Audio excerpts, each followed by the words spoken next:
My wife cheated on me with the manager of a KFC for free chicken. On my birthday, she tossed a greasy bucket on the table and told me, "Don't say I never give you anything." That's when I stopped being the quiet, dependable husband and started planning. Name's Jack. Jack Harlan. 43 years old, born and raised in Indiana, and about as flashy as a pair of steel-toe boots. I've worked at the same welding shop since I was 20, union job, steady pay, health insurance that hasn't screwed me yet. The kind of work that keeps your hands rough and your back honest. Not glamorous, but hell, it's real. My wife, Lana, she wasn't always like this. We met when we were both 19. She used to paint murals on downtown buildings, the kind with angels and rusted trains and hope somehow smeared into the brick. I remember she smelled like turpentine and lavender. I used to think she had more fire in her than a whole 4th of July rack. But that was then. The girl I married was raw and beautiful and bold. The woman I came home to on my 43rd birthday? She was polished, yes, controlled. Like she'd ironed the wrinkles out of her personality and pressed herself into a size 6 life. These days, Lana's more about Instagram perfect smiles and drive-through convenience than long dinners or spontaneous road trips. I'm not saying she's cold, just room temperature. You don't notice it right away, but eventually you stop expecting heat. That morning, I left for work early, same as always. Welded beams till my knuckles ached and my lungs were lined with dust. Didn't expect much for my birthday, maybe a card from the kids. Maybe Lana would let me pick the TV show for once instead of another dating reality thing where people cry in hot tubs. Small things. I'm not greedy. I came home to find her standing in the kitchen, hair perfect, nails done, phone glued to one hand. No hug. No kiss. No, happy birthday, babe. Instead, she held up a greasy white bag like it was some kind of trophy. "Don't say I never give you anything," she said, setting it down on the table with a smirk. I looked inside. Family-size bucket of KFC. Extra crispy. Biscuits, mashed potatoes, the whole spread. And the thing is, we don't even eat fast food. Haven't in years. She once lectured me for 5 minutes about nitrates and processed meat because I brought home a pack of Slim Jims from the gas station. So, I just stood there, looking at the chicken, looking at her. And something in my gut twisted, just a little. Not anger. Not yet. Just that quiet, gnawing feeling like a draft sneaking in through a window you thought was sealed. I said, "Thanks," because I didn't know what else to say. She was already walking away, muttering something about a marketing meeting and how she was exhausted from doing everything. That was her thing lately, making it sound like just being around me required effort. Like I was a coat she didn't feel like wearing anymore. The kids were upstairs, Sophie, 16, headphones on, probably ignoring the world. Nate, 11, building a Lego army on his floor. I didn't bother calling them down. I just sat at the kitchen table, staring at that chicken bucket like it held answers. I peeled back the lid. Steam rose out like a tired sigh. I took one piece, then another. The grease coated my fingers, and I chewed in silence. I thought about how, last year, Lana had planned a backyard barbecue with ribs and corn on the cob and homemade lemon pie. She'd lit candles. She'd worn that green dress I liked. And this year? A cardboard bucket and a throwaway line. That was the moment. Not when I found the texts. Not when the bank account started showing charges I couldn't explain. That moment, sitting alone with someone else's idea of dinner, was when I knew. Not everything, but enough. Something was broken. Something had already been given away. They say when something breaks in a marriage, it doesn't shatter all at once. It cracks. Quietly. Like frost creeping across a window pane. That birthday bucket was the first crack. The next ones came fast. Sloppy, greasy, and finger-licking dumb. 3 days after my birthday, Lana came home late. Said she'd stop to pick up dinner again, KFC, of course. She plopped it on the counter like she was doing me a favor. Didn't even look at me when she said it. Just tossed her bag on a chair and started scrolling her phone. Now, I'm not a suspicious man by nature. I don't go reading text messages or sniffing perfume like some bad TV detective. But I've lived long enough to know when something doesn't add up. And this woman, who once grilled wild salmon with lemon zest and insisted on quinoa instead of rice, was now addicted to fried chicken like a frat boy with a hangover. Next week, it was KFC again. Twice in 1 week. Then it became a routine. Tuesday night? Chicken. Friday night? Chicken. Sunday lunch? Leftover chicken. I joked once, they put something in that coating, huh? She didn't laugh. Just shrugged and said, "It's convenient." That word again. Convenient. That's what I'd become in this marriage, a convenience. Reliable, quiet, disposable. A background character in my own house, always where she left me, always easy to step around. About a month in, I was cleaning up the kitchen. She'd already gone upstairs, claiming a headache, when I found the receipts. 2 of them, dated the same day. Same KFC location. One at 12:42 p.m., one at 6:17 p.m. I held them side by side, reading the greasy ink. 2 full meals. One had a combo with extra biscuits and 2 drinks. Now, unless she developed a second stomach or decided to start a food blog, something didn't make sense. I asked her the next morning, casual-like, "You stop at KFC twice on Wednesday?" She was putting on earrings, halfway dressed for another meeting. What? I held up the receipts. She snatched them faster than a magician pulling a rabbit out of a hat. "Oh," she said, "too fast. Must have been a mistake. Maybe they double-charged me." I nodded. "Sure. Maybe." She didn't look at me for the rest of the morning. Just tapped her phone like it owed her money. That's when I started to really watch. Not stalk, not snoop. Just notice. Her texts? Always typed low, with her back turned. Laughter? More and more frequent, but never for anything I said. She changed her password on her phone. Changed her perfume. Started wearing that peach-colored lipstick again, the one she said was too much when I used to compliment it. And then came the night I couldn't unsee. It was a Thursday. She was curled up on the couch, phone in hand, giggling like a teenager. She caught me watching her and tried to stifle it. "Just work stuff," she said. I nodded, slow. "Work's funny these days?" New guy in sales. Total clown. She locked her phone and stood up. "I'm heading to bed." That's when I saw it. A faint smudge, right below her jaw. Grease. Pale yellow, shiny under the hallway light. Not lipstick. Not makeup. Not mine. Now, I may not know everything, but I know the layout of a fast food meal. You don't get a neck smudge from eating alone in a car. That kind of mess requires company, leaning too close, sharing a laugh, maybe even feeding someone a bite. I didn't say a word. Just nodded. She disappeared up the stairs, humming something tuneless. And me? I stayed down there with the receipts, the bucket, and a silence thick enough to chew. I never believed in gut feelings. Thought they were just excuses people used when they couldn't explain their bad decisions. But that week, my gut was louder than my brain. Lana had started talking about KFC like it was her second job. "They have this new honey sauce," she said one night, licking her fingers like she was trying out for a commercial. "You should try it sometime." I just nodded, chewed my overcooked biscuit and smiled like I couldn't taste the lie. But something about the way she talked about that place, the casual mentions, the sudden cravings, the odd hours she started grabbing dinner, made me pay attention. So the next Thursday night, after work, I drove to the KFC on Route 9. I didn't tell her.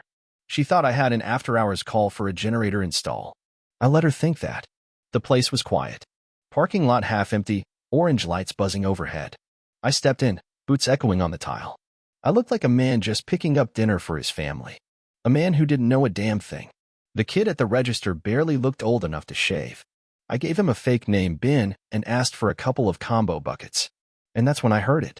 A voice from the back, too loud for the space, too comfortable. "Tell babe her usual's ready, extra crispy, no slaw." Then he stepped into view. Tall, cocky, shirt too tight around the arms. Gold chain peeking out beneath his collar like it had something important to say. The kind of guy who talks with his chin. "Hey, you got it," he started, then stopped cold. Our eyes met. Something flickered behind his grin. Recognition, then panic, then that quick little calculation smug men always do when they're trying to figure out how screwed they are. "Wait, you're Lana's." He didn't finish the sentence. Didn't have to. I didn't say a word. Just looked at him. Real calm. Like I was measuring a piece of wood before a clean cut. He fumbled for something to say. "She, comes by a lot. Real sweet lady. Big fan of the tenders." I nodded. "Yeah," I said. "I've noticed." He swallowed hard, like the air had thickened. I paid for the order. Took the bag. Took the receipt. Didn't say anything else. But I saw it all. The way he stepped back like I might swing. The twitch in his hand when he adjusted his belt. The faint scent of her perfume, Lana's perfume, hanging in the air behind the counter like it owned the place. As I walked out, he called after me, "Hey, no hard feelings, right?" I paused at the door. Turned back just enough to look at him. "You ever look at a building before it collapses?" I said. "Everything seems fine, until it's not." Then I walked out. Sat in my truck for 10 solid minutes. Engine off, bag of chicken going cold beside me. I didn't cry, didn't scream, just stared at the receipt. Darren, that was his name, printed in faded ink right under prepared by. I folded the paper, slipped it in the glove box, and drove home. Didn't eat the chicken, didn't mention the visit. But that night, I opened a blank notebook. Top of the first page. Step 1. Know your enemy. Some men blow up their lives the second they find out. Kick in doors, scream into pillows, burn it all down before the first match is dry. Not me. I don't move on impulse. I measure twice, cut once. That's how you build something that lasts. Or how you take something apart so it doesn't make a sound when it falls. After that visit to KFC, I started keeping track. Quietly, carefully. It started with a notebook. Just a plain black one from the hardware store. The kind you'd walk past 100 times and never notice. I wrote CAR maintenance on the front in thick marker. Lana wouldn't open that if her life depended on it. First page. Tuesday, 6:48 p.m. Lana left wearing red coat. Said she was craving mashed potatoes. Returned 8:03 p.m. Smelled like chicken and cheap cologne. No receipt in the bag. Every little detail went in. Times. Outfits. What was missing from the takeout? Even how many biscuits? After a week, the patterns showed themselves like tracks in fresh snow. She was always running out for dinner at weird times. Never invited me. Never asked what I wanted. And she always came back glowing. That particular brand of satisfaction no drumstick ever gave anybody. One night, while she was out grabbing extra sauce, I searched her side of the closet. Not proud of it, but not ashamed either. Behind her stack of scarves, most of which I hadn't seen her wear in years, I found it. A second phone. Old model, still warm in my hand like it had just finished whispering secrets. Burner. I didn't open it. Didn't need to. Just photographed it, battery percentage and all, and slipped it back exactly where I found it. I wasn't after drama.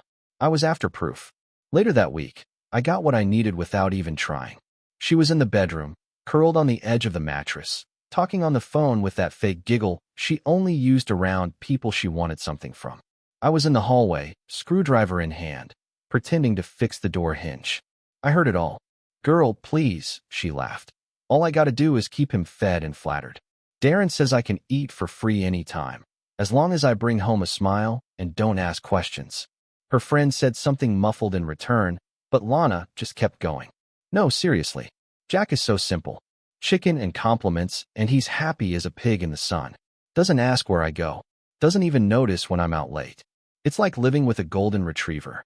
That one stung. But I didn't flinch. Didn't move. I just nodded to myself.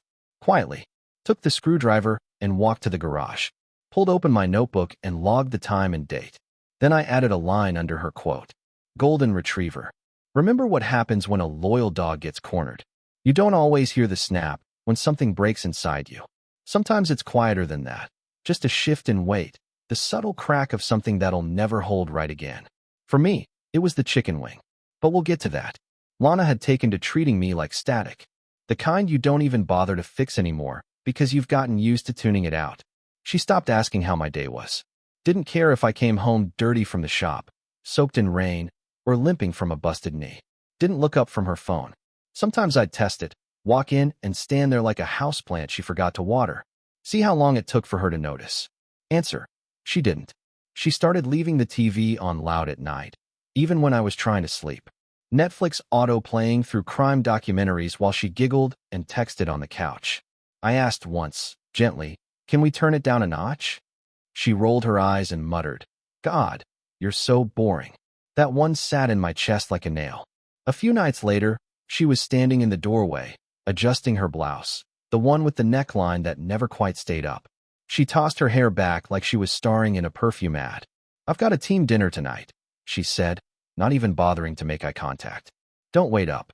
Something in the way she said it. It wasn't a request. It was a boundary. A line drawn in chicken grease and cheap cologne. I nodded. Where's the dinner? Kentucky, she said with a smirk, and then, fried. Not the state. I didn't laugh. She didn't care. She was gone before I could ask anything else. Car started. Taillights vanished. Silence. She didn't come back until almost midnight. I was sitting in the living room, lights low, pretending to watch a rerun. She kicked off her heels and dropped her purse with a loud sigh like just being alive was exhausting. Then she walked into the kitchen, came back out, and tossed something on the coffee table in front of me. A chicken wing, wrapped in a napkin, grease bleeding through. There, she said. Brought you a souvenir. She grinned like she thought it was cute, like she was tossing scraps to the family dog. I didn't say anything, didn't touch it, just stared at the wing sitting there on the napkin, sad and broken and cold. She went upstairs, humming. Not to me, to herself. I stayed right there. Eventually, I stood up and walked to the bathroom, turned on the light, and looked in the mirror. Not a long stare, not some dramatic, soul-searching monologue. Just enough. Enough to see what she saw. A man whose flannel shirt was always stained with work, whose hands were scarred and stained from tools. A man who came home every night and asked if she needed anything, even when she hadn't asked about him in months. A man she didn't even recognize anymore. Not as a partner, not as a lover, not even as a threat. She saw me as comfort food, something safe and soft and forgettable. Leftovers. That was the word that stuck. I looked at myself and didn't feel anger. I felt clarity. Because the thing about leftovers? People forget.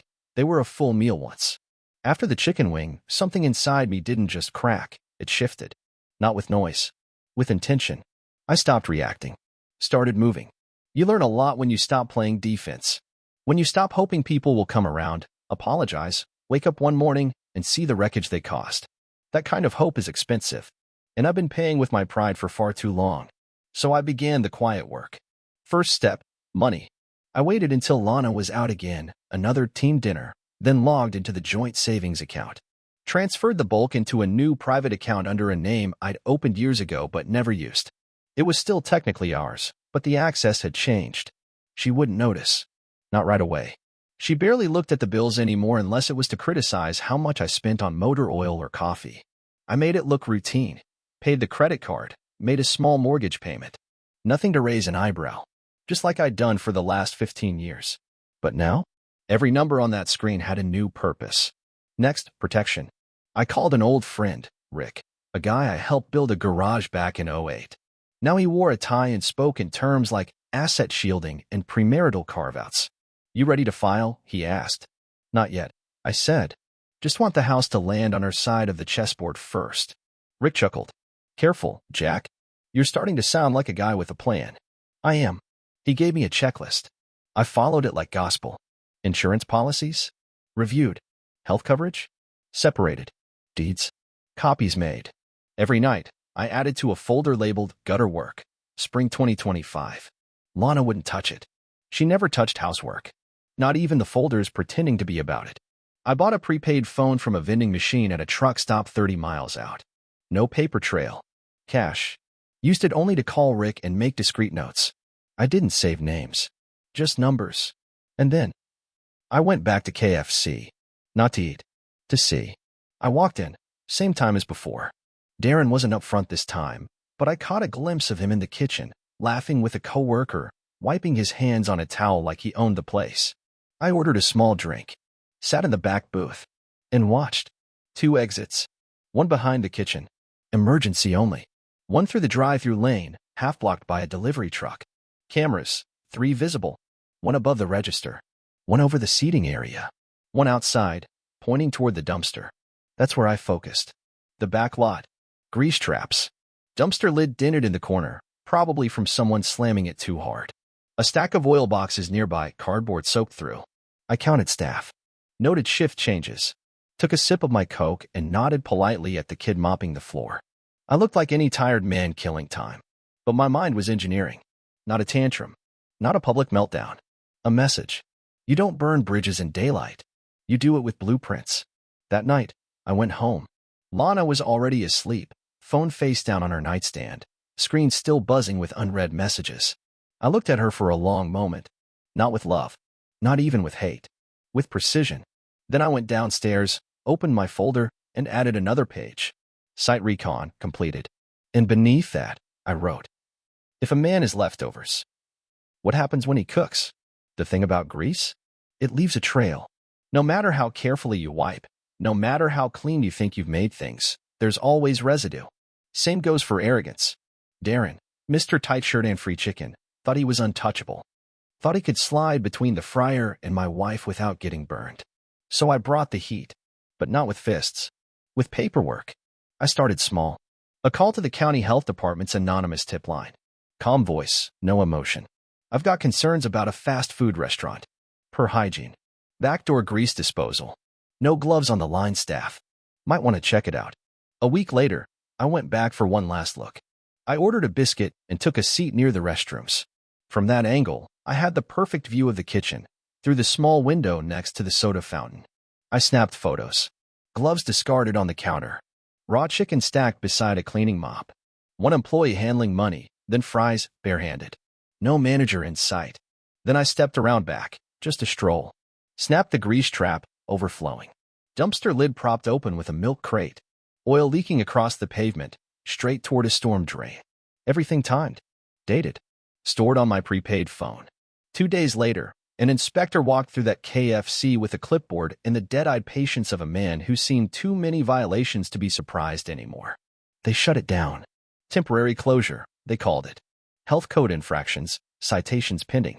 Darren's kingdom of crisp and cocky was suddenly surrounded in yellow tape and shame. And I wasn't done. See, people like Darren always have a blind spot, their own reflection. They think no one's watching when they're playing games in the shadows. But I had screenshots. Text between him and Lana, pulled from the backup folder she didn't know was still synced to her old iPad. One in particular stood out. He thinks I'm out running errands. I'm in your office, wearing nothing but your uniform shirt, winky face. Classy stuff. I didn't send it to the health department. That would have been petty. I sent it to his fiancée.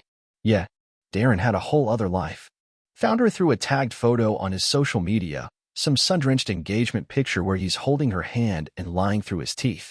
I created a throwaway email, attached the screenshots, and kept the message short. You deserve to know what kind of man you're planning to marry. Check the timestamps. Good luck. Then I waited. Within 48 hours, his socials went dark. Engagement photos vanished. Mutual friends started leaving vague comments like, "You good, man?" By the end of the week, someone at corporate must have gotten wind.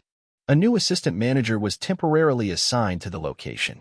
Rumor had it Darren was under review. I watched it all unfold like a man watching termites get evicted from a house he no longer lived in. No yelling. No fights. Just slow, suffocating consequences. But that was only step one. You don't dismantle a machine like this in a single blow. You do it piece by piece. And next was her. There's a moment, right before a storm hits, when everything goes still. Wind drops. Birds vanish. Sky goes quiet like the world's holding its breath. That's exactly how the house felt that night.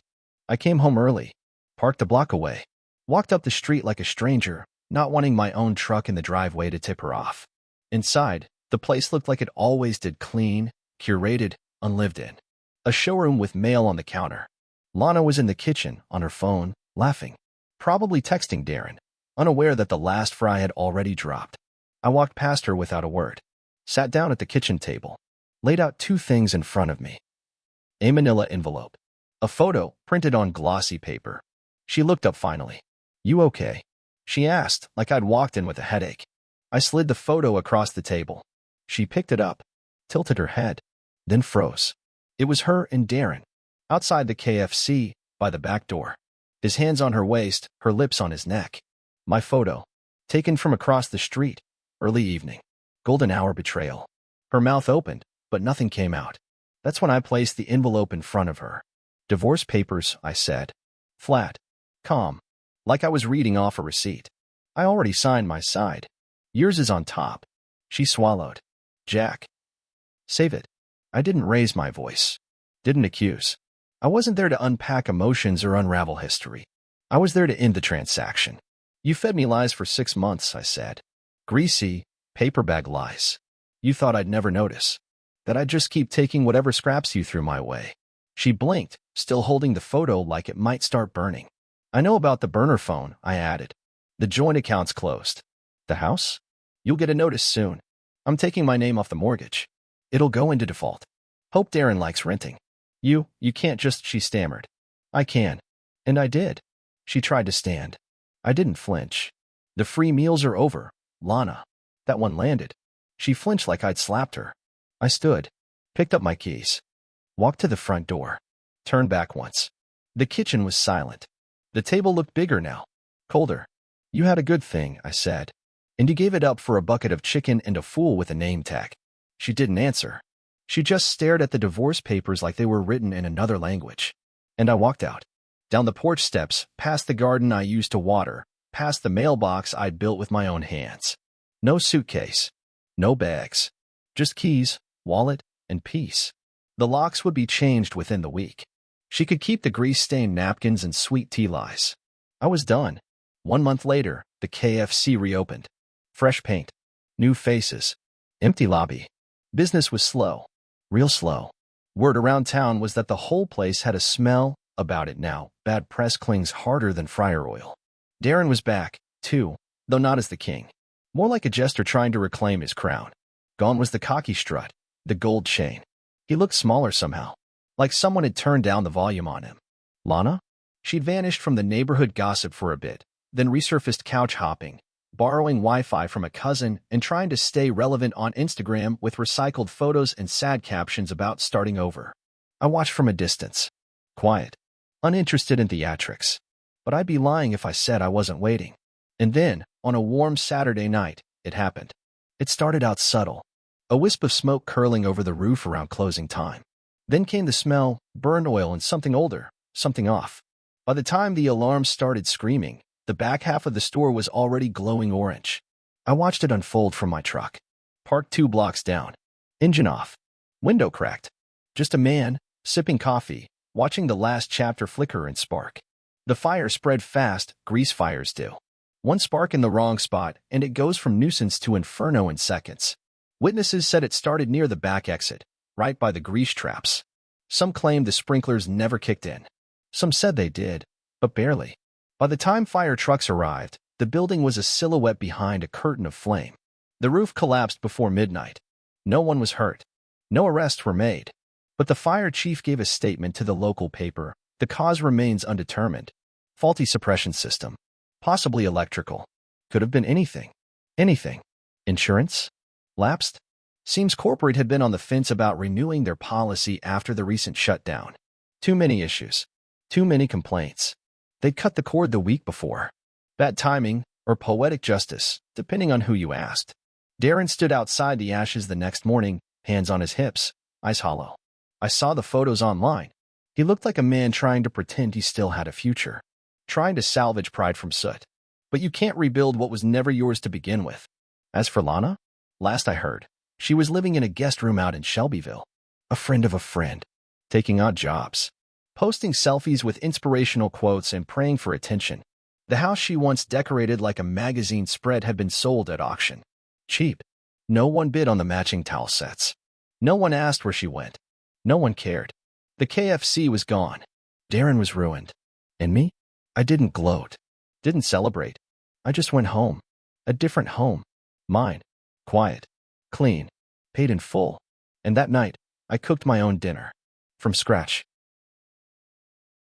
Viewers, this is the end of the story. We would be very grateful for your likes, comments, subscriptions, and sharing of our stories. See you next time.